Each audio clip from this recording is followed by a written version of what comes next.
Some of SpongeBob's weirdest moments barely made it on air, and some you were never meant to see at all.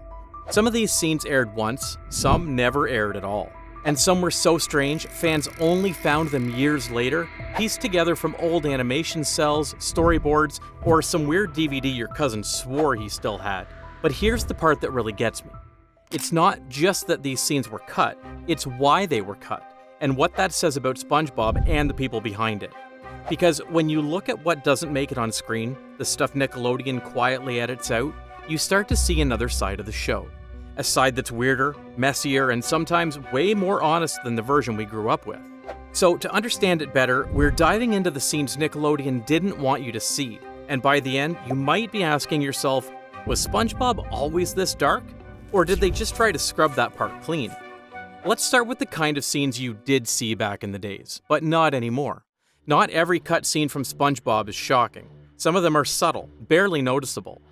And that's what makes them interesting. Because when you look at them closely, the reasons start to get strange. There's a reason procrastination is one of the most relatable episodes in SpongeBob's entire run. It's just painfully accurate. SpongeBob has a simple task: write an essay for boating school. But instead, he falls down a rabbit hole of distractions, imaginary emergencies, and full-blown existential spirals. Which, let's be honest, is exactly how most of us treat deadlines. But if you caught the original airing back in the early 2000s, you saw something else. But what you might not know is, this already chaotic episode originally had even more scenes that made things weirder. 3 deleted moments, quietly scrubbed from the airwaves in 2006, and only restored more than a decade later. The first one, SpongeBob looks out the window and sees Patrick rubbing lotion on Sandy's back, while he calls out, "Come on, SpongeBob!" Now, depending on your reading of the scene, it's either a harmless beach moment or something that made Nickelodeon's standards and practices team extremely uncomfortable. To be fair, Patrick's expression doesn't help. He looks like he's committing a crime. Scene 2, SpongeBob, desperate to avoid writing, tries exercising.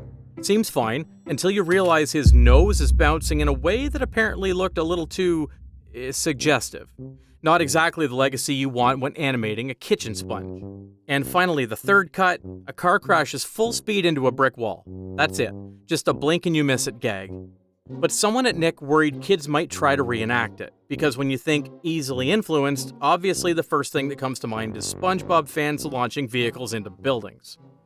All 3 scenes were wiped, without any explanation, just gone. For 13 years, fans thought they were imagining it. Until one day, Nickelodeon quietly brought them back on a Nicktoons rerun like nothing had happened. You wouldn't even notice unless you remembered how it felt, that, wait, did I just see that? But sometimes that's all it takes to get a scene erased. As for the next one, you've probably heard about this. In Just One Bite, Squidward breaks into the Krusty Krab at night because he can't stop thinking about Krabby Patties. And in the original version, he doesn't just sneak in quietly, Squidward got caught in a gasoline trap. Squidward walks in, a bucket tips over, he realizes too late, hey, this isn't water, this is gas. A robotic arm drops a match, cue fireball. Then it happens again, twice. He walks out charred like a cartoon skeleton both times. And for about a year, this version actually aired on TV, uncensored, until one day, it disappeared. Nickelodeon replaced it with a much simpler version. Squidward walks in, finds the vault, that's it. For years, fans speculated the reason was bad timing. The episode aired in October 2001, barely a month after 9/11. But according to Vincent Waller, one of the show's directors, the real reason was much simpler and weirder.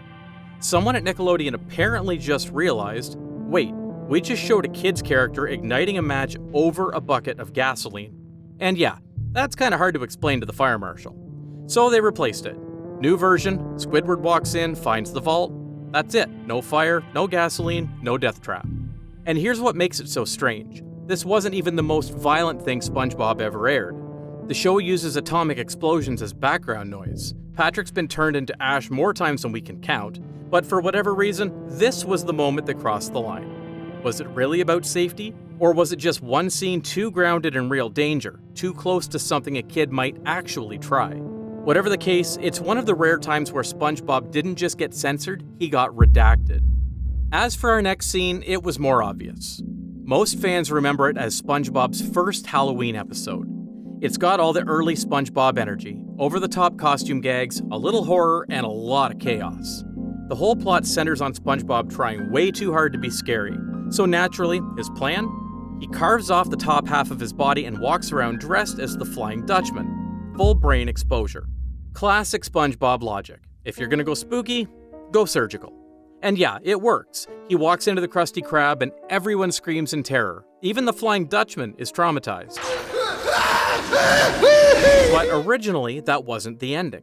In the version Nickelodeon scrapped, the final moment was supposed to be a close-up of SpongeBob's carved-out head, skin completely gone, brain front and center, and then just fade to black. I guess the initial plan was to give an actual jump scare for the kids at the end scene. I think it was pitched as kind of a joke jump scare, a final boo for the kids before the credits rolled. But someone at the network panicked. It was too much, too graphic, or just too weird. So they added one last line as a safety net. Don't worry, it grows back. Because you can let SpongeBob peel his whole face off as long as you promise it regenerates. But here's the thing, even without the close-up, the scene is still unsettling, and the fact that they even considered ending it that way tells you a lot. It's not gore, not really. It's still silly, still ridiculous, but it taps into that weird early-era SpongeBob instinct, where the show was willing to be awkward, uncomfortable, even a little disturbing. These were just small moments, maybe clumsy, maybe questionable, but honest. They showed a SpongeBob that wasn't perfectly polished, a little awkward, gross, and maybe a little too real. Which makes you wonder, if this was too much for Nickelodeon, what happens when SpongeBob gets even darker? SpongeBob has always loved Krabby Patties, but to love a patty took that love to places we weren't ready for. He falls in love with a burger, he flirts with it, takes it on dates, dines by candlelight, he even names it. It stops being food and becomes his girlfriend. But there was a deleted scene that pushed the joke to its absolute limit. Originally, there was a shot of SpongeBob waking up in bed, in nothing but his underwear, lying next to the same patty. Only this time, the burger had bite marks in it. Yeah, it's as weird as it sounds. Nickelodeon cut the scene for pretty obvious reasons. The implication was a little too suggestive, even by SpongeBob's usual standards. They replaced it with a more innocent picnic gag instead, and that's the version most people saw. But that missing shot says a lot. Not just about SpongeBob's obsession, but what the writers were really playing with here. Because behind the absurdity, there's something uncomfortably honest. He wants love, real connection, and he finds it in something that can't reject him. It's dumb, it's dark, and it's probably one of the most bizarre metaphors for emotional repression Nickelodeon ever let happen. Because for one brief moment, the show wasn't just making a joke about fast food. It was showing us how far SpongeBob would go just to feel loved, even if it meant waking up next to something that was already half-eaten. But of all of the deleted scenes in SpongeBob history, this one might be the most quietly devastating. It happens during Truth or Dare, the big anniversary special with musical numbers, flashbacks, and a fake wedding between SpongeBob and Sandy. It's a joke, part of a play. The audience knows it, the characters know it, until the priest says, "This isn't a real wedding." And SpongeBob, for just a second, drops the act. It doesn't have to be. That's the line. 5 words. And then Sandy slaps him. That moment was fully animated and then deleted, because that one little line broke a rule the show had tiptoed around for years. That maybe SpongeBob isn't as emotionally neutral as he pretends to be. There's more going on under the surface. Under all the goofiness, he does want more. He just didn't know how to say it until that moment slipped out. And Nickelodeon? They hit delete. Not just about SpongeBob's feelings, but about the boundaries they built around his character. He's not supposed to want, he's not supposed to feel. He's supposed to reset by the next episode. No baggage, no growth, no complications. But here, just for a moment, we saw a version of SpongeBob who doesn't reset. This one isn't really funny. It's meant to be a silly disguise, a slapstick chase, a misunderstanding played for laughs. But under all that, this episode hits on something deeper and uglier. In Someone in the Kitchen with Sandy, Plankton steals Sandy's fur suit, leaving her completely exposed in public. In the aired version, she's still got a bra and swimsuit on, but in the original cut, she was meant to be completely naked. Nothing. Just a proud, capable character stripped of everything that made her feel safe. She walks through town looking for help, and Bikini Bottom points, whispers, mocks. "Look, a naked chipmunk! A nudist ferret! What in Neptune's ocean is that repulsive thing?" It's not really about nudity, it's about shame. The way the joke stops being funny halfway through, but keeps going anyway. Nickelodeon eventually redrew the scenes to add clothing, tried to make it appropriate, but the structure of the episode didn't change. The walk of shame was still there. And unlike most SpongeBob episodes where the weirdness resets by the next morning, this one lingers. And when you look at it that way, this whole thing feels less like a punchline and more like punishment. A moment that shouldn't have been greenlit, and when they realized it, they didn't rewrite it, they just covered it up. But these last few scenes weren't pulled for being too scary or too suggestive, or even too gross. They were pulled because they hit something deeper. Moments where SpongeBob stopped being just a cartoon and started asking questions it wasn't supposed to. And yet, even they don't touch what's coming next, because now we're going to look into the ones that didn't just break the rules of kids' TV, they broke the illusion entirely. The moments where SpongeBob gets so dark, so unfiltered, Nickelodeon didn't just trim the scenes, they buried them. Everyone remembers Sailor Mouth, the episode where SpongeBob and Patrick learn how to cuss. They beep every bad word with a dolphin squeak. It's goofy, it's chaotic, and it became an instant classic. But the funniest part? Behind that dolphin sound, the actors actually say the curse words. All of them. And Nickelodeon kept the tapes. For years it was just a rumor, a weird bit of trivia floating around fan forums, until a few years ago when 2 of those original audio clips were leaked online. And they weren't subtle. Just SpongeBob and Patrick swearing like sailors. And here's where it gets wild. The scream from the uncensored clip, it lasts longer than the one in the finished episode. It matches the pacing, the tone, even the mic quality perfectly. Some fans edited the audio to the actual clips. It's funny, but it kills the illusion. Because in the aired version, it feels like SpongeBob is innocent. He doesn't know what he's saying. But once you hear the uncensored audio, that illusion shatters. And once you hear it, you can't unhear it. Suddenly, this innocent episode becomes something else entirely. It's funny, sure, but it also shows just how close this show constantly skated to the edge. Shanghai is remembered as one of SpongeBob's most iconic episodes. The Flying Dutchman, the magic wishes, Patchy the pirate hijacking the airwaves. But originally, it wasn't just a special, it was a vote. When it first aired, Nickelodeon let viewers vote for one of 3 endings. You could pick one of 3 outcomes, and the winning choice would air live. Here were your options. Ending 1. SpongeBob gets the wish, asks the Dutchman to be vegetarian, and ends. He wishes the Dutchman was a vegetarian. The Dutchman agrees, and tries to eat them anyway, but now as fruits. It's silly, surreal, and open-ended. This was the version that won the vote and has aired ever since. Ending 2. Patrick gets the wish. He wastes it, wishing for peppermint gum. The Dutchman immediately eats all 3 of them alive. Inside his stomach, you can hear them pleading to be let out. It's grim, their fate is sealed, there's no punchline, just darkness. Ending 3. Squidward gets the wish, asking to never meet those 2 barnacle heads his entire life. The Dutch grants it by erasing their memories of Squidward, and they still get eaten at the end. It's ironic, cruel, and weirdly philosophical. And then the vote was over. SpongeBob's ending won, the other 2 were buried.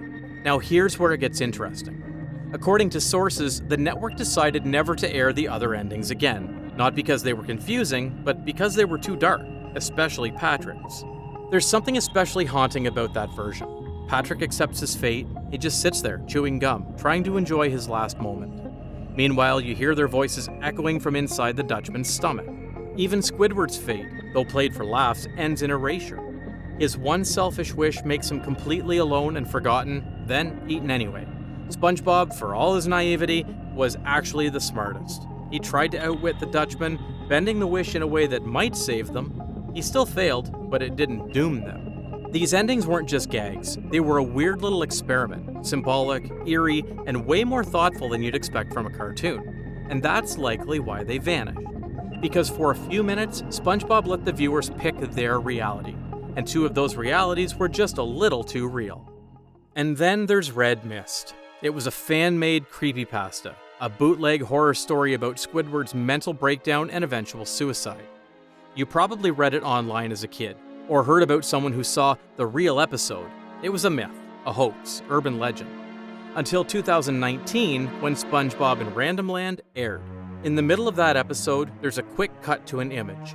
Squidward, bloodshot eyes, blank stare, a shadow behind him. It was Red Mist Squidward, frame for frame. For years we thought it was fake, but this was real, and it aired on Nickelodeon. To be fair, Random Land is already unhinged. It's a dimension where the laws of logic don't apply, doors open backwards, sights repeat endlessly, every corner is a visual glitch. And in a place that chaotic, it kinda made sense to throw in a jump scare, one that only true fans would recognize. But once people caught it, Nickelodeon pulled the scene, replaced it with something harmless, baby Squidward giggling in a diaper, which somehow I think is even creepier. And that's what makes this one so bizarre, because Red Mist was never meant to be part of SpongeBob. It was a horror story made by fans, meant to satirize the show's cheery tone. But the creators acknowledged it. They folded it into the fabric of the show, even if it was only for a single frame. And that's the part that sticks with you. Because if that can bleed into a show, even if the darkest, most disturbing fan nightmare can flash on screen, then you have to ask, what else made it through? So what do we make of all this? When you look at the scenes Nickelodeon cut, the awkward ones, the gross ones, the ones that hit just a little too close to home, a pattern starts to emerge. They weren't just editing for safety, or taste, or even clarity. They were editing emotion. Cutting the parts where SpongeBob gets too sad, too angry, or too attached. The moments where characters stop being cartoonish and start being recognizably human. And that's the part they couldn't air. Because sometimes it's not the gore or the language that crosses the line, it's vulnerability, insecurity. A character admitting they're lonely or ashamed or afraid they'll never be seen the way they want to be. That's what these deleted moments reveal. A version of SpongeBob that wasn't always upbeat, a Bikini Bottom that wasn't always safe, and a show that sometimes said more in what it removed than what it left in. But here's the twist. This wasn't a one-time thing, or even a rare moment of overreach. Because once you start looking at what the show almost said, you realize it's been saying it for years. Which brings us to the last episode we covered, SpongeBob's most racist episode. If you haven't seen it yet, that's the one you really need to watch next. Because as weird as deleted scenes can get, sometimes what actually makes it to air says even more.